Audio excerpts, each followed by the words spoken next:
Hi dear learners of English, greeting. This is M. Rahman and I welcome you to RSC classes of English language. Today our topic is passive voice and we are going to solve board practice set 2. Board से related questions को लेकर class 12 के students के लिए practice set 1 में हमने आपके लिए एक सॉल्यूशन दिया था असाइनमेंट 1 का, जिसमें वेरियस टाइप्स के क्वेश्चंस लिए थे, सिंथेसिस से, ट्रांसफॉर्मेशन से रिलेटेड और वोकेबलरी भी उसके अंदर ली थी। इस तरह से हम इस सीरीज़ को आगे बढ़ाते जाएंगे और आपके लिए बोर्ड एग्जामिनेशन में मार्क्स लाना बहुत ज़्यादा ईजी होगा। आज बोर्ड प्रैक्टिस सेट 2 में हम पैसिव वॉइस से रिलेटेड वेरियस डिफरेंट टाइप के क्वेश्चन को सॉल्व करने जा रहे हैं। इस सीरीज़ में बने रहने के लिए अगर आपने अभी तक भी हमारे चैनल को सब्सक्राइब नहीं किया है तो आप सब्सक्राइब करें, लाइक करें और शेयर करें और कमेंट सेक्शन के थ्रू हमसे जुड़े रहें। यहाँ पर हमारे पास पैसिव वॉइस से रिलेटेड पहला सेंटेंस है, she said that somebody had stolen the book. आमतौर से जो हमने पैसिव वॉइस किए हैं उसमें आपको सब्जेक्ट मिलता है, हेल्पिंग वर्ब मिलती है, ठीक है, और मेन वर्ब मिलती है और ऑब्जेक्ट मिलता है और आप ऑब्जेक्ट को सब्जेक्ट की जगह ले आते हैं। It's very simple. ये कुछ मेरिटोरियस एंड स्पेशल स्टूडेंट्स के लिए है जो इंग्लिश में बहुत हाइट तक जाना चाहते हैं और बहुत अच्छे मार्क्स लाना चाहते हैं। यहाँ पर हमारा जो पहला सेंटेंस है वो क्लोज से रिलेटेड है। यहाँ पर आप देख रहे हैं कि कंजंक्शन है और कंजंक्शन से आगे आप देखेंगे कि आपकी एक नई क्लोज शुरू हुई हुई है। तो ये आपके प्रिंसिपल क्लोज है, ये सबऑर्डिनेट क्लोज है। अब स्टूडेंट्स यहाँ पर ये कंफ्यूज हो जाते हैं कि आप इधर से पैसिव वॉइस बनाएं या इधर से पैसिव वॉइस बनाएं। तो my dear learners, you can begin your passive voice from either of the sides. आप चाहे इधर से बना लें चाहे इधर से बना लें। अब चूंकि MCQs के अंदर आपके आंसर्स हैं तो MCQs में आंसर्स को लेकर आप ये समझ लें कि अगर इस साइड से पैसिव वॉइस बनाया हुआ है और बाकी पैसिव वॉइस सही रूल को फॉलो नहीं करते तो आप इसको ओके कर देंगे, और अगर इस साइड से नहीं बनाया, आपको सबऑर्डिनेट साइड से बनाया है, तो भी आपका पैसिव वॉइस सही होगा। और हम एक से ज़्यादा तरीक़ों से इसको पैसिव वॉइस में चेंज करने वाले हैं। तो सबसे पहले हम यहाँ पर देखेंगे कि शी सेड। तो यहाँ पर हमें सेड के लिए, वर्ब सेड के लिए कोई ऑब्जेक्ट नहीं है, तो हम यहाँ पर क्या करेंगे कि अपने आप से इट सपोज कर लेंगे। सेड कौन सी फॉर्म है? सेकंड फॉर्म है, और सेकंड फॉर्म में आप हेल्पिंग वर्ब अपने पास से लाते हैं, वॉज या वर। तो इट सिंगुलर होने की वजह से आपने यहाँ पर वॉज ले लिया और सेड की थर्ड फॉर्म हो गई, it was said bye her that. अब क्या करेंगे, इस वाले पार्ट को आप एज इट इज कॉपी कर देंगे। somebody had stolen the book। अब ये हमने यहाँ से सीख लिया। अब हमने पैसिव वॉइस बनाया इस पार्ट का, ठीक है।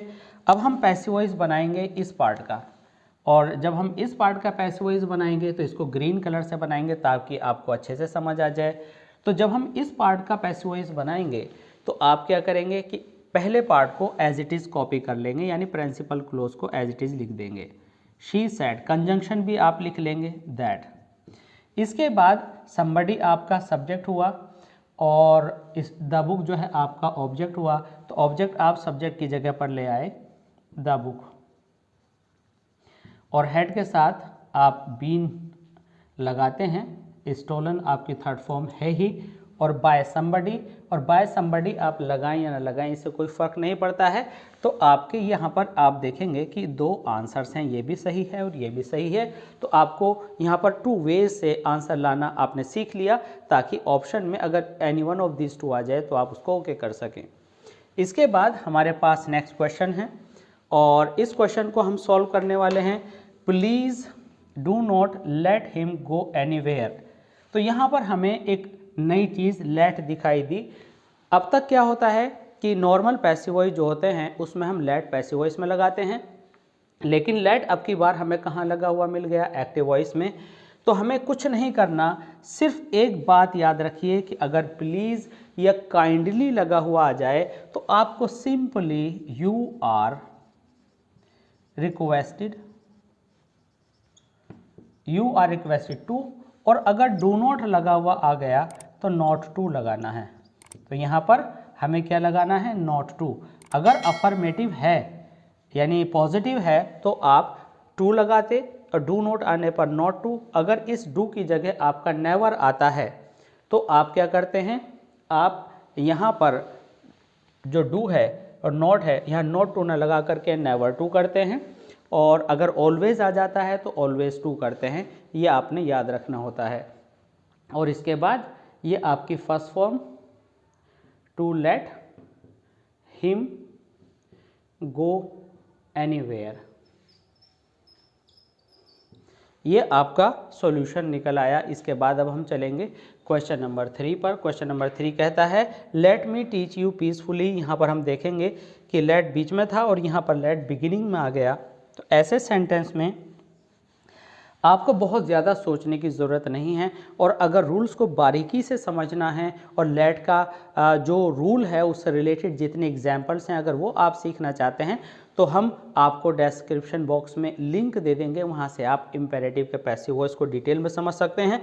लेकिन शॉर्ट में यहाँ पर हमें चूँकि ये रिवीजन है और रिवीजन में डिटेल में नहीं जाते हैं, तो यहाँ डायरेक्ट अप्रोच से आप समझ लीजिए कि यहाँ पर आपको इन्फिनेटिव टीच दिया है। इन्फिनेटिव क्यों है ये आप हमारे इन्फिनेटिव से रिलेटेड वीडियो में डिटेल्स में जान लेंगे। अगर आपको लेट दिया है, सिंपली आप देख लें लेट दिया है, उसके बाद ऑब्जेक्ट है, फिर एक वर्ब है, फिर एक ऑब्जेक्ट है, तो आप इसको तो इस ऑब्जेक्ट को इसकी जगह पर लिख दें यू, ठीक है। लेट अपनी जगह पर रहेगा, ठीक है। ये कहाँ पर आ गया, इसको जो वर्ब से पहले था मी, इसको आपने लास्ट में लिख देना है बाय मी। यू रहेगा, अगर ये हिम है तो हिम रहेगा, क्योंकि ये भी अपने आप में मेन वर्ब की फर्स्ट फॉर्म है और ये ऑब्जेक्ट का प्लेस है। तो ऑब्जेक्ट के प्लेस पर आया तो वह सब्जेक्ट का रूप नहीं लेता, जैसे कि हम अब तक मी का आई करते थे। लेट वाले में हिम का ही रहेगा, यू का यू रहेगा, दैम का दैम ही रहेगा, दे नहीं करते हैं। ये आपको ख़ास तौर से ध्यान रखना है। और लेट की वजह से आपने यहाँ पर बी लगाना है और टीच की थर्ड फॉर्म टॉट लगानी है। लेट यू बी टॉट, जितने वर्ड्स वर्ब के आगे बचे हैं आपको सारे उतारने हैं पीसफुली बाय मी। तो इस तरह से आपका पैसिव वॉइस बन जाएगा। इस एग्जाम्पल को आप सही से लर्न कर लें। इन्हीं से रिलेटेड क्वेश्चंस आपको बोर्ड में बार बार नज़र आ जाते हैं। ब्रेक द रिकॉर्ड्स, तो यहाँ पर हमें वर्ब की फर्स्ट फॉर्म बिगिनिंग में मिली, रिकॉर्ड्स हमारे जो है ये ऑब्जेक्ट का काम करेंगे। तो इस तरह के पैसिव वॉइस में आप क्या सॉल्यूशन करते हैं, लेट लगाते हैं, द रिकॉर्ड्स आपका लेट के बाद आ जाएगा, लेट द रिकॉर्ड्स, और यहाँ आ जाएगा बी ब्रोकन। कई बार इस तरह का एमसीक्यूज़ के अंदर सॉल्यूशन नहीं देते और आपका जो सॉल्यूशन है वो ऐसे भी निकल करके आ सकता है। हम अब तक you are order to, you are advise to, you are ask to, हम यू आर अर्ज टू जैसे जो टर्म्स हैं वो भी लगा सकते हैं। आज हम यहाँ पर लिखेंगे यू आर सपोज टू, आप ऐसे भी लिख सकते हैं यू आर एक्सपेक्टेड टू, और टू के बाद आपने क्या करना है, सारा एज इट इज उतार देना है, ब्रेक द रिकॉर्ड्स।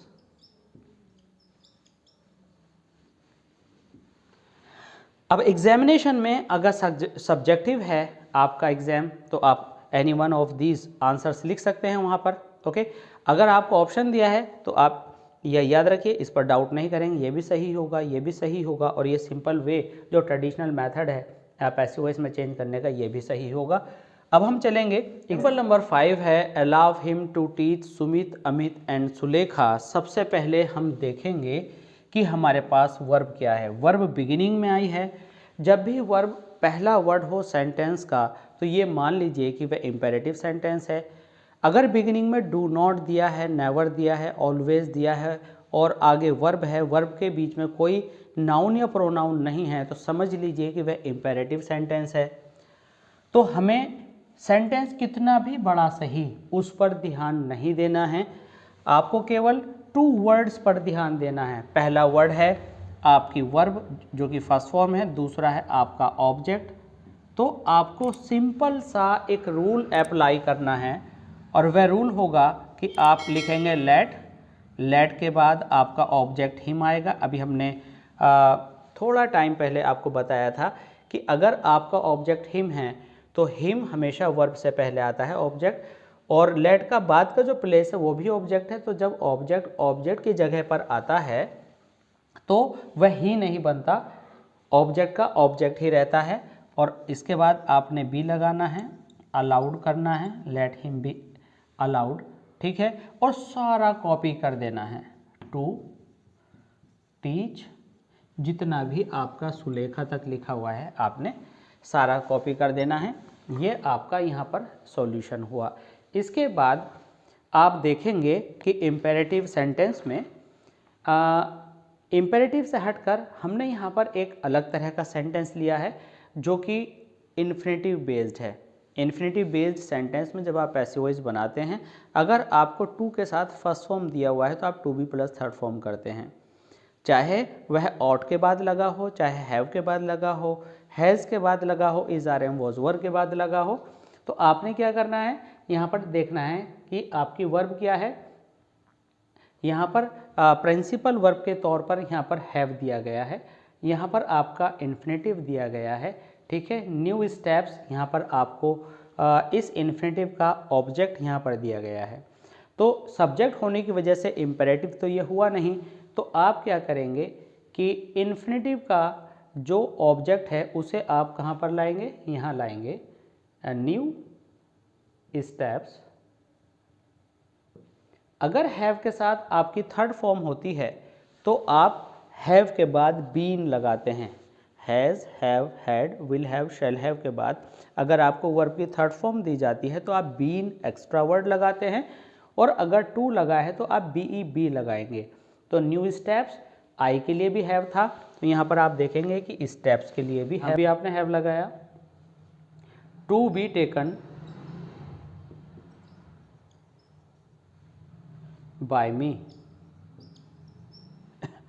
तो यहाँ पर मेन पॉइंट हुआ कि हैव टू के बाद आपने बी लगाकर थर्ड फॉर्म कर दिया।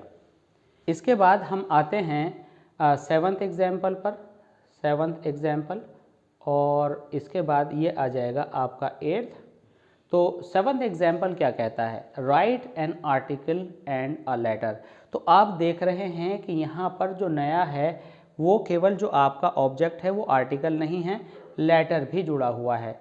तो आपने एन आर्टिकल और एक लेटर, इस पूरे को ऑब्जेक्ट की तरह से यूज़ करना है। अब तक आप क्या करते थे, केवल आपको एक वर्ड मिल जाता था और आप उसको वर्ब से पहले लाते थे, उससे पहले लेट लगाते थे। अब यहाँ पर करेंगे आप लेट लगाएंगे, और ये पूरा जो आपका आर्टिकल और लेटर का कॉम्बिनेशन है ये आपने लिखना है, एंड अ लेटर, और बी लगाना है अब यहाँ पर, जो कि काफ़ी डिस्टेंस के बाद लग रहा है। आपको कंफ्यूज होने की ज़रूरत नहीं है क्योंकि ये पूरा पोर्शन आपका ऑब्जेक्ट है, चाहे ऑब्जेक्ट कितना भी बड़ा हो, बी उसके बाद ही लगता है। और वर्ब की आपने थर्ड फॉर्म लिख दी। तो इस तरह से आपका ये पैसिव वॉइस पूरा हुआ। यहाँ पर है what caused you a headache.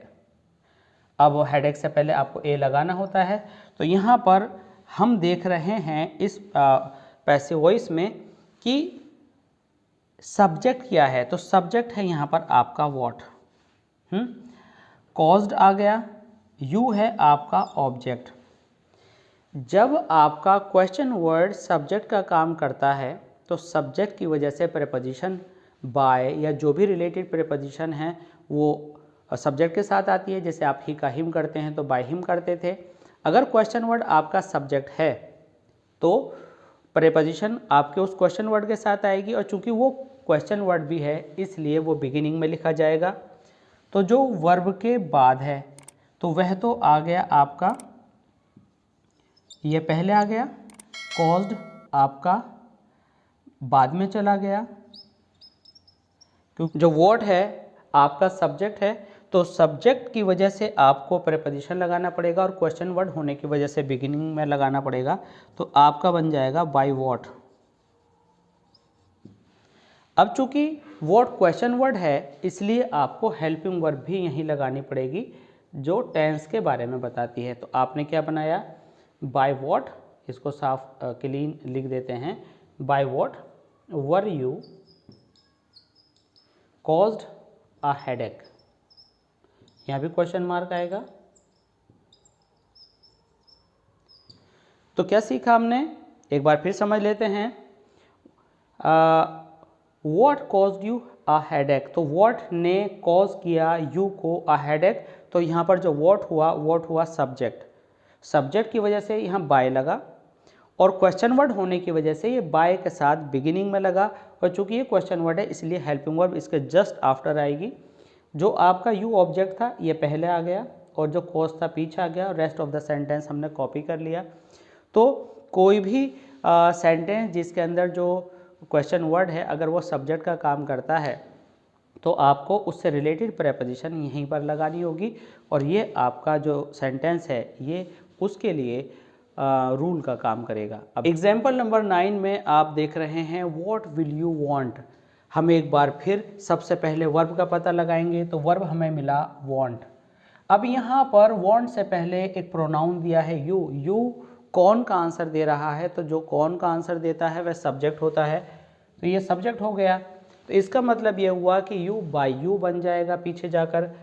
तो फिर इसका ऑब्जेक्ट कहाँ है, तो ऑब्जेक्ट है व्हाट, तो थोड़ी देर के लिए व्हाट को यहाँ लिख करके देखिए, तो सेंटेंस बना यू विल वांट व्हाट, यानी आप चाहेंगे क्या। तो ये क्या क्वेश्चन वर्ड होने की वजह से हमें पहले रखा हुआ मिल गया, इसका मतलब ये जो ऑब्जेक्ट है ये हमें पहले मिल गया। इट मीन्स वर्ब के बाद का जो ऑब्जेक्ट था आपको पहले मिल गया, तो आपने यहाँ पर व्हाट लिख लिया। अब ये कहाँ चला जाएगा, ये चला जाएगा बाय यू, ठीक है। बाय यू पीछे चला गया, तो यहाँ पर क्या बचा वांटेड, यानी वांट इधर आ गया, बाय यू उधर चला गया, तो वांटेड बाय यू। अब यहाँ पर क्या दिया हुआ है विल, तो यहाँ पर लिख दीजिए विल बी, यानी what will be wanted bye you. अगर यहाँ पर हाउ मेनी बॉयज़ होता तो हाउ मेनी बॉयज़ लिखा जाता, विच होता तो विच लिखा जाता। तो आपका जो ऑब्जेक्ट है it means interrogative word object भी हो सकता है, सब्जेक्ट भी हो सकता है, एक वर्ड में भी हो सकता है, एक से ज़्यादा वर्ड्स में भी हो सकता है। तो आपको वो वर्ड या वर्ड्स बिगिनिंग में ही लिखने होंगे क्योंकि वह क्वेश्चन वर्ड है। और अगर ये सब्जेक्ट है तो बाय आएगा, और सब्जेक्ट अगर कोई नाउन प्रोनाउन है तो पीछे जाएगा, और आपको व्हाट यहाँ पर लिख देना है। इसके बाद whom do they teach, यहाँ तो हमारा ऑब्जेक्ट व्हाट मिला। अब हम देखेंगे कि टीच के बाद तो कोई ऑब्जेक्ट दे नहीं रखा, अब पैसिव वॉइस बनाना है, तो क्या करें, तो इसको ऐसे सपोज कर लीजिए दे टीच whom, यानी जो एक क्वेश्चन वर्ड है ये अपने आप में ऑब्जेक्ट है, और आपको पता है कि जब यहाँ हिम होता था तो आप ही करके लाते थे, हर होता था तो शी करके लाते थे। तो इस whom को जो यहाँ ऑब्जेक्ट हमें ऑलरेडी रखा रखाया मिला, इसको हमने whom का who कर देना है, whom का who कर देना है, और who का whom कर देना है। तो जैसे हिम का ही करते थे पीछे से आकर के, और ही को पीछे ले जाते थे तो बाय whom कर देते। तो who यहाँ पर आ गया, दे कहाँ चला जाएगा, ये तो हो जाएगा टॉट क्योंकि थर्ड फॉर्म होनी होती है, ये हो गया बाय देम क्वेश्चन मार्क। अब यहाँ पर डू है तो डू के लिए हेल्पिंग वर्ब लाएंगे, ठीक है।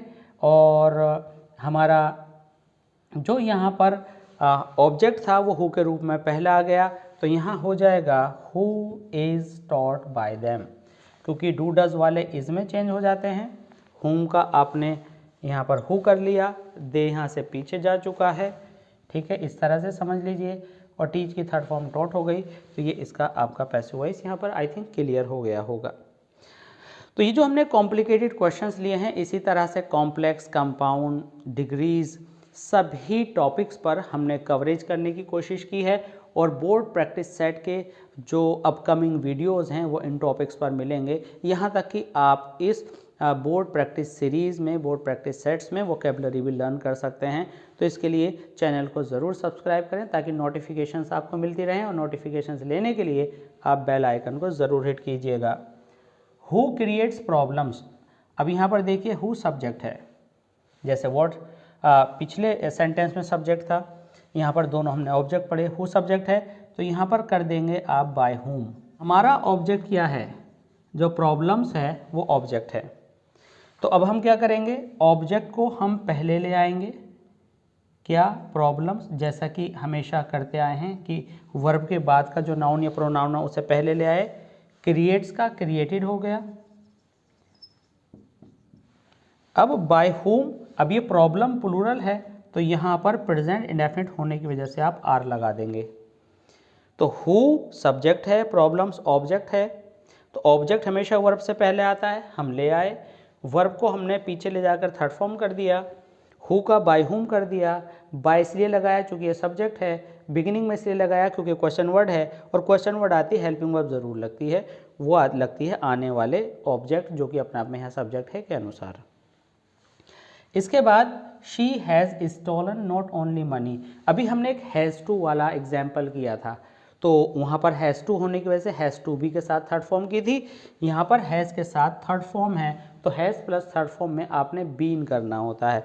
बट यहाँ प्रॉब्लम है कि हमारा ऑब्जेक्ट क्या है, ऑब्जेक्ट में मनी है और जूल्स है, तो ये पूरा कॉम्बिनेशन आपका ऑब्जेक्ट है, ये समझना बहुत ज़रूरी है, यही इसकी कॉम्प्लिकेशन है। अब not only money but also jewels, अब आपको लगेगा कि भाई ये दो चीज़ें हैं तो प्लूरल हम इसको मान लेंगे, क्योंकि जब आप इसे यहाँ पर लेकर के आएंगे तो आपको देखना पड़ेगा कि ये सब जो ऑब्जेक्ट है जब सब्जेक्ट के प्लेस पर रखा जाएगा कि ये सिंगुलर है या प्लूरल, यानी सब्जेक्ट वर्ब अग्रीमेंट पर भी ये काम करता है। तो फिलहाल हमने शी की जगह पर ये पूरा पार्ट लिखा, not only money but also jewels. तो not only but also, neither nor और ईदर और, इस तरह के जो कॉम्बिनेशंस हैं उनमें हमेशा याद रखिए जहाँ पर वर्ब लगनी है यहाँ, तो वर्ब के पास कौन सा नाउन पड़ा, ये, तो पास वाले नाउन या प्रोनाउन के अकॉर्डिंग ही आप वर्ब चूज़ करते हैं। जूल्स प्लूरल है तो हमें दूर वाले मनी को नहीं देखना, और हम यहाँ पर टेंस के अकॉर्डिंग, क्योंकि हैज़ है तो यहाँ पर हैव कर देंगे, क्योंकि जिस टेंस से रिलेटेड हमारा ये सेंटेंस है उसी टेंस से रिलेटेड हेल्पिंग वर्ब यहाँ पर लगाएंगे आप, और सिंपल सी बात है बीन लग जाएगा और वर्ब की थर्ड फॉर्म हो जाएगी, क्या हो जाएगा, stolen, have been stolen by her. तो ये आपको ऑब्जेक्ट पहचानना, ऑब्जेक्ट कहाँ तक आता है ये पहचानना, और किस ऑब्जेक्ट के साथ किस तरह से हम सिंगुलर या प्लूरल का चयन करते हैं ये हमने साथ साथ आपको बताया। आई होप कि ये आपका board practice set 2 based on passive voice पूरी तरह से क्लियर हो गया होगा। तो इसी सीरीज़ में आपसे मिलेंगे जल्द ही, बने रहिए हमारे साथ, सब्सक्राइब कीजिए हमारे चैनल और ऐसी क्लासेस ऑफ इंग्लिश लैंग्वेज को लाइक कीजिए और खूब शेयर कीजिए। मिलते हैं जल्दी। Thanks for being with us, thanks a lot.